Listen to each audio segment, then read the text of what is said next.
Sure.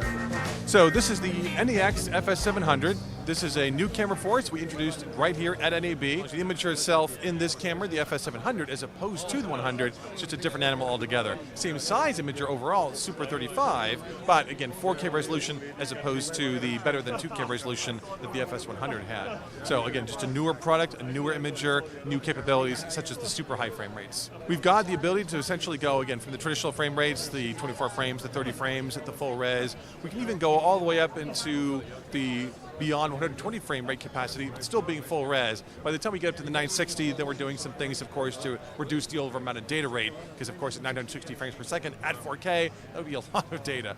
So we can't quite record that much, so we have to do two things. One, record in bursts to be able to contain that much information, practically speaking, and also to some extent reduce the amount of information going from the imager to the recording mechanism itself. We've also got HD-SDI output, so we've got not only a 1.5 gig HDMI, or HD-SDI, excuse me, but a 3 gig interface as well. So a single HD-SDI connector does either 1.5 or 3G. So you can get out a lot of different formats from that, everything from plain old 24p, 30p, even 60p, but we've also got the ability through that same connector to again take the 4K raw data off the imager itself to an outboard recorder that we're going to introduce at some point in the near future. What it records to right now internally, very much like in the FS100, is to one of Marionette's HD flavors, so to speak. But when you want to go to this 4K total end-to-end workflow, that's when we'll bypass the encoders altogether. We'll simply spit out that data from that HD-SDI connector into special mode to the outboard recorder.